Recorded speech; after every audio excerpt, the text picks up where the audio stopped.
প্রিয় শিক্ষার্থীরা, আশা করি তোমরা ভালো আছো। জিনিয়াস টিচিং এর পক্ষ থেকে তোমাদের স্বাগত জানাই। আজকে আমরা টেক কোশ্চেনের এসএসসি 9-10 এর টেক কোশ্চেনের কিছু ব্যতিক্রম জিনিস শিখবো। দেখো, একটু আমি দ্রুত বলবো, এগুলো তোমরা জানো, একটু বোঝা যাওয়ার জন্য। দেখো, বাট একটা কমা দিয়ে আছে, ইজ এ কনজাংশন, এগুলো সবগুলো সালের বোর্ড কোয়েশ্চেন। তাহলে বাট ইজ এ কনজাংশন, তাহলে ইজ এটা হাবোধক নট, এই বাটটা এখন কনজাংশন হিসেবে আছে, সেজন্য ইট। ঠিক একইভাবে দেখো, আই ইজ এ প্রনাউন, তাহলে এখন আই আমরা কি লিখছি, ইস, এটা হাবোধক, ইস নট ইট, আইটা ইট। এখন আই মানে আমি বুঝাই নাই।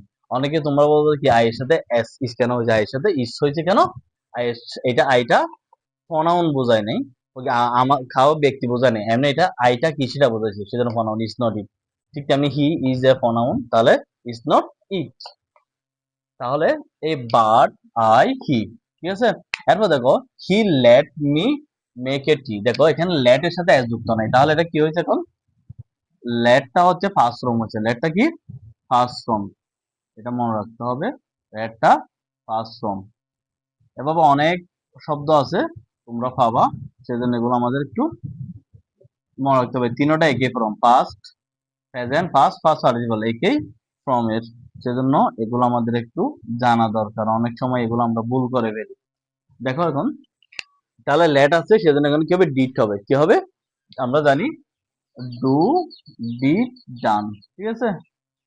তাহলে এখন এই জায়গায় লেটটা এখন এস যুক্ত হয় না, তাহলে এটা ফার্স্ট টেন্স হয়েছে, এস যুক্ত হলে এটা ডাজ নট হতো, তাহলে ডিড নট হি। ঠিক তেমনি দেখো, এই জায়গায় এইটা এটা এটা তিনটা একে লিখলাম। দেখো, রিড লিখছি না, হি রিড, তাহলে হি রিডটা কি, এটা ফার্স্ট ফর্ম, সেজন্য ডিড, এটার জন্য রিডের জন্য ডিড, রিডের জন্য কি ডিড, হ্যাঁ বলতো ডিড অন হি। তার কার্ড আছে, কার্ডের জন্য দেখো ডিড নট হি, তাহলে কার্ডটা কেন ফার্স্ট ফর্ম, যদি প্রেজেন্ট ফর্ম তাহলে এস যুক্ত হতো। He put on a shirt, তাহলে ফুট, এখানে দেখো এস আছে না, এস নাই, তাহলে এখানে ফার্স্ট ফর্ম, সেজন্য ডিড নট হি। তারপর দেখো, I along with you, I along with you বা আই অ্যাজ ওয়েল অ্যাজ, এভাবে যখন থাকবে, এখানে দেখো এম হয়েছে, ইউর সাথে কিন্তু এম হয় না, এই এমটা কোথায় এসেছে, আই এর সাথে, তাহলে সেজন্য এখানে কি হবে, এটা সাবজেক্ট হবে, তাহলে এম নট, তাহলে এইন্ট আই বা আর্নট আই, এইন্ট আই বা আর্নট আই, বুঝা গেছে।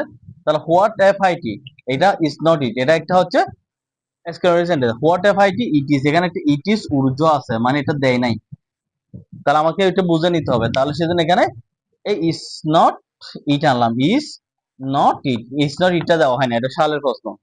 তাহলে দেখো, হু কেয়ারস, হু কেয়ারস এটা আসলে নিজে একটা ইন্টিগ্রেটিভ সেন্টেন্স, এটা টেকোয়েশন না, তারপরে যেহেতু সালে চলে আসে আমাদের করতে হবে।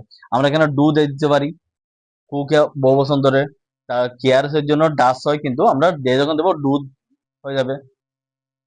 তারপর আবার ডোন্ট ডে নেগেটিভও করতে পারি, আর তারপর আমরা হু যদি একজন ধরি, তাহলে ডাস নট হিও দিতে পারি, ডাস নট থি বা don't thee, sorry does not thee দেবো আমরা।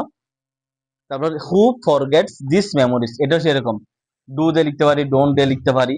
Thank you very much, thank you very much don't I, আমি কাউকে থ্যাংক ইউ বলবো, তখন এখানে এটার আগে একটা সাবজেক্টটাকে আই সে, আবার আই উইশ, সেজন্য ডোন্ট আই হয়, সে বা উইশ, তাহলে ডোন্ট আই, তাহলে এখানে থ্যাংক ইউ ভেরি মাচটা আমি আগে, এখানে একটা সেন্টেন্স আছে আমি বলতেছি, আই উইশ বা আই সে, সেজন্য ডোন্ট আই।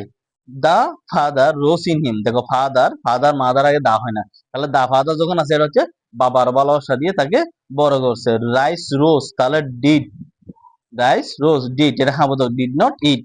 এখানে দা ফাদার জন্য হি বসাই দিও না, এখানে মাদার হলো হি বসবে না, কারণ এখানে দা যখন আছে মায়ের ভালোবাসা বা বাবার ভালোবাসা দিয়ে। তাহলে এগুলো হচ্ছে ডিফারেন্স, এগুলো একটু দেখবা। আশা করি নতুন ভিডিও হয়ে যায়, আমার চ্যানেল সাবস্ক্রাইব করে লিখবা, পারলে শেয়ার করে দাও বন্ধুদের দেখার জন্য। ভালো থাকি।